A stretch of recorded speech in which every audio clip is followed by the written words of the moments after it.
บายดีมื้อนี้ก็โดนน้ำพอสมควรที่บ่ได้ออกลามื้อนี้ก็อีกทริปหนึ่ง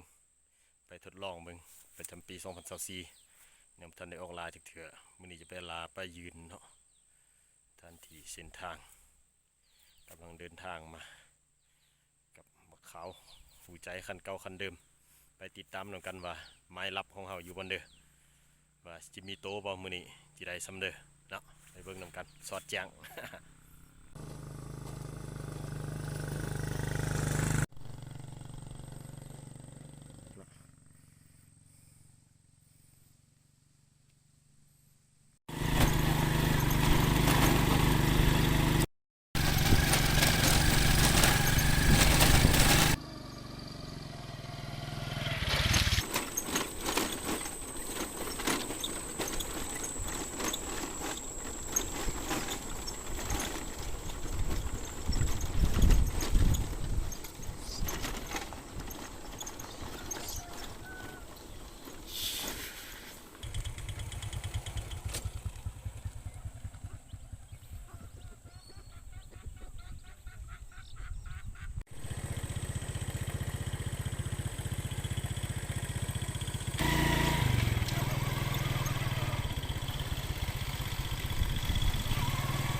ได้ครับ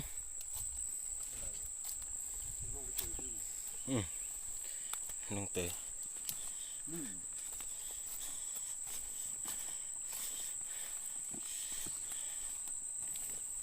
มือนี้มากกับฟันที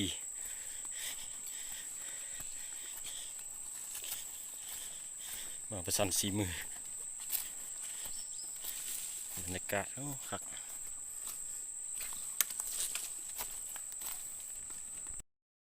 สบายดีทุกคนตอนนี้มาฮอดห้วยเป่าไม้แล้วเนาะตอนนี้เนาะคือว่านำน้อยมื้อนี้นำน้อยพอดีตึกจำนี่ตอนซ้ายนี่นำเสือแต่บ่ฮู้ว่าตอนค่ำสิมีโตบ่ยานแต่เขาเอาเบ็ดจอมทองมาตึกก่อนล่ะเนาะถ้าหากว่าบ่มีเหตุการณ์เลยเกิดขึ้นก่อนนะครับบ่มีผู้มาเอาก่อนนี่คาดว่าเขาสิได้อยู่เนาะไปเบิ่งนำเดียวว่าจะได้โตบ่มื้อนี้นะ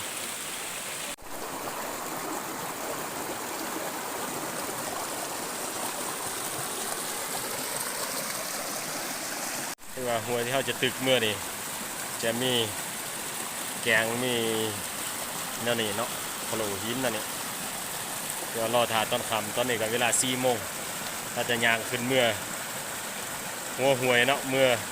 ระว่างกลางหวยจะคอยตึกออกมา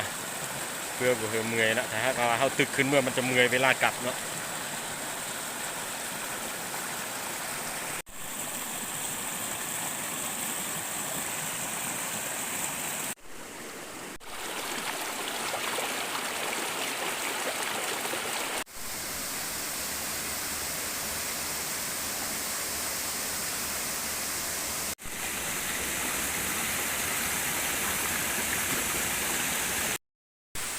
สบายดีอีกทีนึงตอนนี้ถือว่าได้มาหอดจุดหมายปลายทางเป็นทีเรียบร้อยเนาะทางหลังอันนี้นำตกตาดเนาะคาดว่าจะเป็นอันดับ2ห้องจากตาดน้ำนัวเนาะเรื่องความสูงอยู่เมืองเชียงไฮ้เท่าที่เคยเห็นมาเนาะตาดตัวนี้นะ ถานที่อยู่บอนเดอร์ทางหลังไม่ยังบอกเนาะ โอ้งามมื้อนี้ก็มากับฟานขี่นักลาแห่งลุ่มน้ำซีม มื้อนี้มาสิเป็ดลองเบิ่งว่าสิมีตัวว่ามันสิขึ้นมาบ่บนแกงนี่เนาะเพราะว่าทางกองนี่ก็มีแกงสูงอยู่สมควรแกงตัวนี้ก็ได้บ่ว่าสิมีปลาขึ้นมาบ่แกงนี่ก็สูงสมควร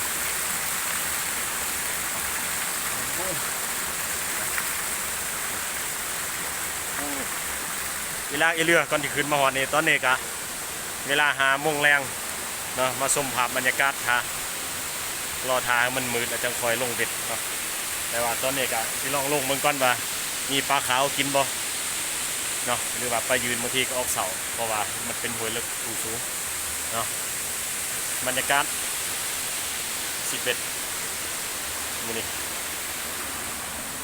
จะได้มื้อนี้เต็มที่บ่มื้อนี้เต็มที่เนาะเต็มที่ หรือว่ายังเมานอนอยู่วะนอนมาเต็มทีแล้วตีมือคืนน่ะอยู่ในร้ายแต่ไม่ได้เด้อเอาแห้งไว้เต็มทีละ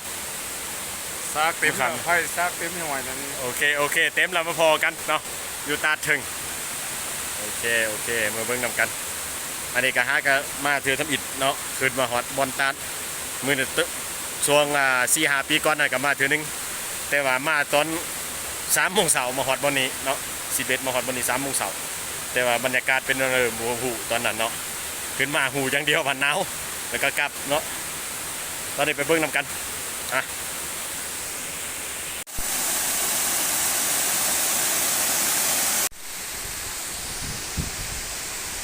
ตามนะ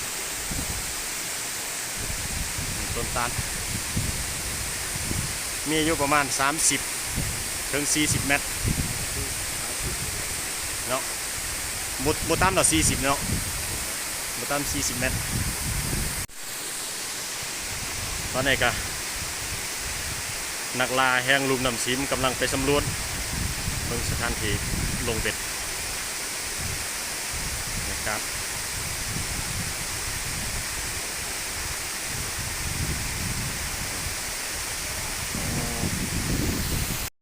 ตอนนี้ก็ได้มาฮอดตีนแกงเป็นทีเรียบร้อยเนาะเบิ่งแต่นักล่าลุ่มน้ำซิมกำลังไปยืนสำรวจเบิ่งบอลลงเบ็ดตาตัวนี้สูงตอนมาตอนนั้นคิดว่าประมาณ100 เมตรแต่ว่ามาเบิ่งตัวจริงบ่ฮอด100 เมตรตอนนั้นมากลางคืนเนาะคิดว่าสิฮอด100 เมตรแต่ว่าน่าจะบ่ฮอด100 เมตรประมาณ4-50 เมตรนี่ฮอดอยู่4-50 เมตรไปสูงขึ้นเมื่อคุณยังอีกเป็นสั่นขึ้นเมื่ออีกถึงเมื่อถึงเนาะรู้สึกใดอยู่บนนี้เนาะใช้ลมนำตกตาดลงมาโมเมนต์ลมพัดบนอื่นมันลมพัดจากหนำเนาะจากไอ้หนำ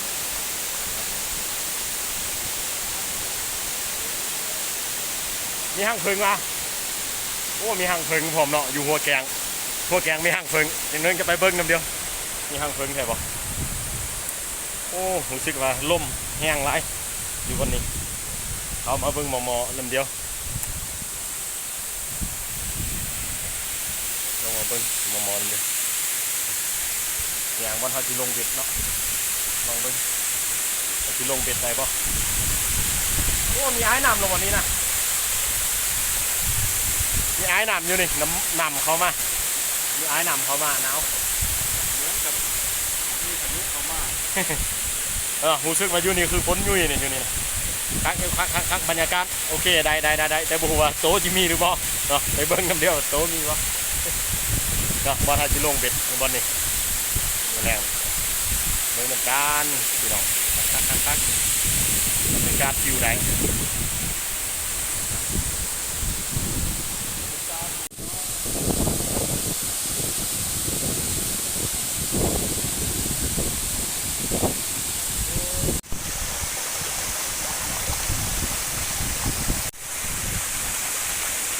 ก็ล่มมาที่ก็ล่มมา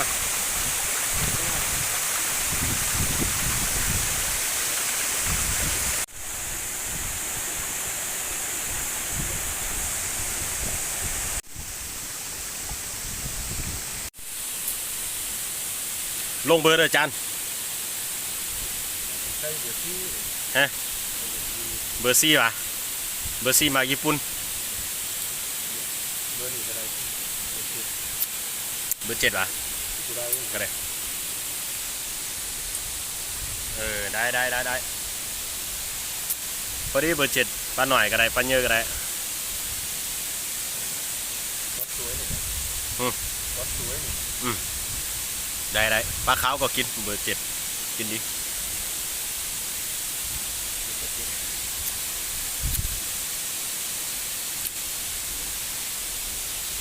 ก่อนเตรียมมาครบคัน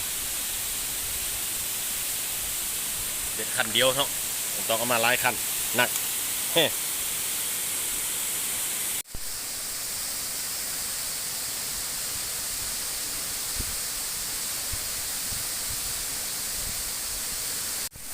หนาวหมอหนาวสุดเลย หนาวอ่ะ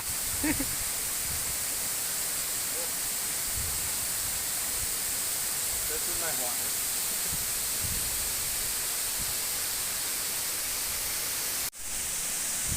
ตอนนี้คือว่าลงเบ็ดเป็นทีเรียบร้อยเนาะ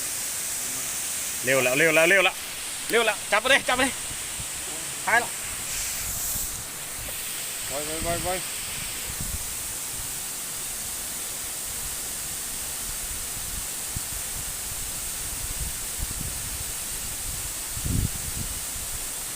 นั่นปลายังปลาคิงบ่โอ้มีปลาคิงเลยเนาะคักหลายมีปลา จ คิ ริ ง งอ่ะ โอ้มัน หนึ่งแต้ม ปลาคิงเนาะมีปลาคิงเลยสุดยอด หนึ่งแต้มเด้อจะจริงหน่อย อืม มัน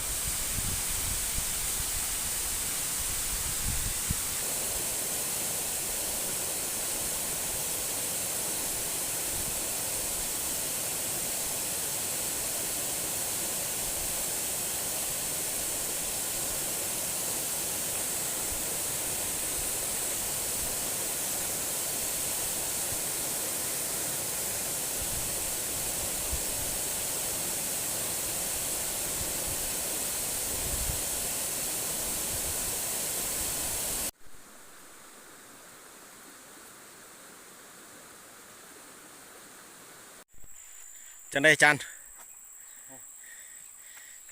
ไปกระเจียว ไม่ไหวแล้ว หลังจากสอดแจงเป็นอะไรผลงานโซ่มาดูโซ่ผลงานมาดู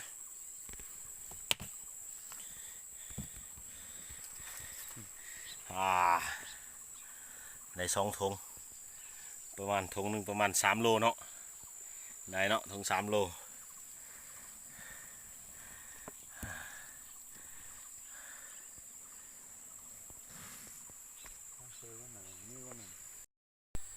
สำเร็จเสร็จสิ้นเป็นทีเรียบร้อยหลังจาก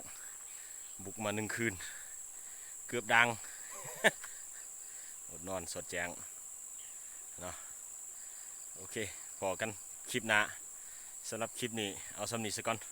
อย่านอนเฮงแล้วไว้ละบาย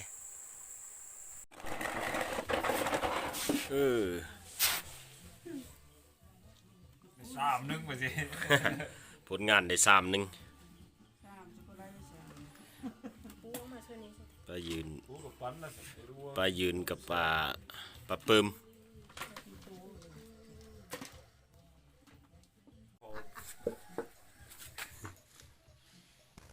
4 โลปลา 4 โลถึง3 ที่ประมาณ4 ตามหาพี่ถือเนาะประมาณนั้น โล5